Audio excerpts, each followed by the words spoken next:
Soyez les bienvenus si vous nous rejoignez sur le plateau de Télématin. Notre invité, c'est le dessinateur de bande dessinée, papa d'un garçon qui a bien grandi, 30 ans l'année prochaine pour Titeuf.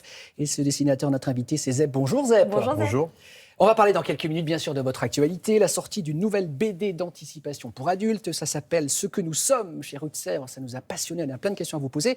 Mais puisqu'il va fêter son anniversaire l'année prochaine, commençons par votre personnage fétiche, donc le fameux Titeuf. On est d'accord qu'il vous appartient presque plus, Titeuf. C'est l'ami de tellement de gens. Oui. Est-ce que le succès vous a dépassé, Zep ? Bien sûr, ouais, il a une vie propre maintenant.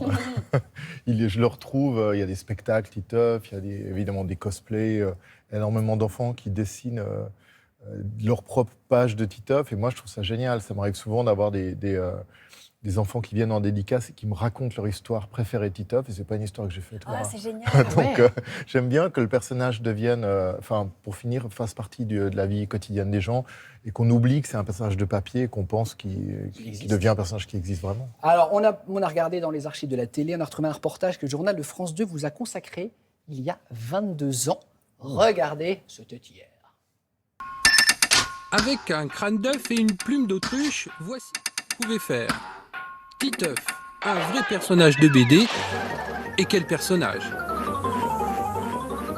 En une seule planche, avec un œil affûté et un ton légèrement ironique, Zep nous plonge dans le monde merveilleux des ados. C'est un bel âge et je pense que c'est aussi pour ça que peut-être Titeuf plaît à des adultes, c'est qu'on aime tous retrouver ça et se dire que ouais, on a été comme ça et on a encore envie de l'être un peu.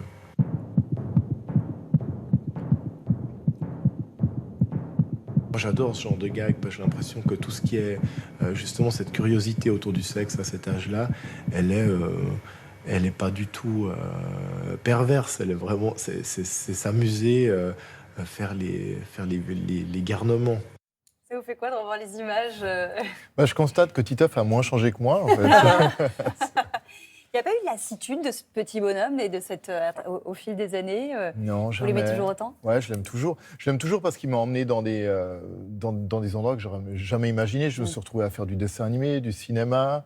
Je suis allé dédicacer des albums en Chine, en Afrique, dans des endroits où j'aurais même pas pensé mettre les pieds un jour. Et c'est très amusant, quoi, de vivre ça. Et puis, j'ai besoin de faire aussi d'autres projets. C'est pour ça, comme le projet de ce jour, pour pas éprouver de lassitude. C'est peut-être le danger de la bande dessinée. C'est quand même un métier où on répète des dessins des centaines et des milliers de fois. Donc, il faut avoir quelque chose qui est toujours plaisant dans le dessin. Donc, développer d'autres projets pour avoir le plaisir de revenir. Comme ça, il y a toujours le plaisir de retrouver son personnage. Je pense qu'il n'y a rien de plus communicatif que l'ennui. Si on s'ennuie à faire de la bande dessinée, le public va vraiment s'ennuyer. Vous l'attaquez comment quand vous dessinez Titeuf? Vous commencez par quoi?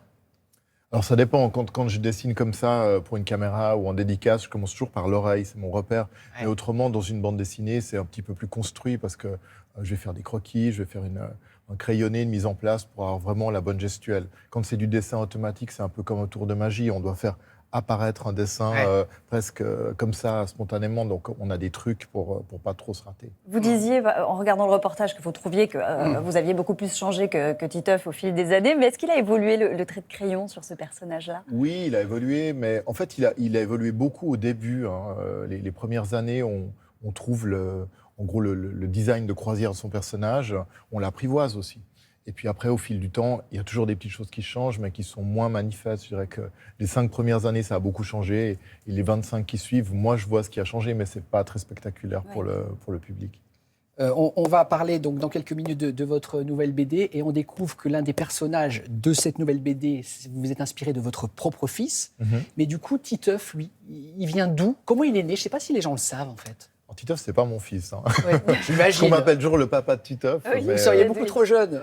Non, c'est plus mon double enfant, en fait. Titeuf, il part de choses assez autobiographiques. J'ai commencé à dessiner les aventures de Titeuf avant d'être papa moi-même. Ouais. Et je pense que ça a été quelque chose qui a donné le ton de la série. Parce que très souvent, les auteurs, que ce soit de bande dessinée, de littérature, qui font vivre des personnages enfantins, ils le font parce qu'eux-mêmes ont des enfants et ils ont envie de raconter quelque chose à leurs enfants sur l'enfance. Et donc la vision qu'on a, c'est toujours une vision de parents un peu, on va dire, où on enjolive un petit peu les choses. On a envie de raconter une enfance belle à ses propres enfants, dire ça va être génial, ça va être super. Moi, j'ai commencé à faire Titeuf avec mon souvenir de l'enfance qui n'était pas formidable. Je trouve que c'est aussi une période qui peut être assez dure, qui peut être complexe à traverser, où on est taraudé par beaucoup de questions pour lesquelles on n'a pas de réponse. C'était aussi vos questions, Donc c'était le souvenir de vos ouais. questions.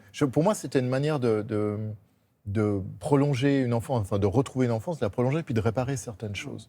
Et je pensais que je ferais ça pour un album, peut-être Il y en a 2. eu. Et combien? Et voilà, ça fait 30 ans, j'en ai fait 17, et je suis en train de faire un 18e. Donc, et je m'amuse toujours parce que je trouve que c'est quelque chose qui est... de garder un lien avec sa propre enfance, c'est un dialogue avec son enfance, c'est quelque chose qu'on devrait faire toute sa vie, je pense. Le 18e, il est prévu pour quand? Ce sera l'année prochaine, pour les 30 ans.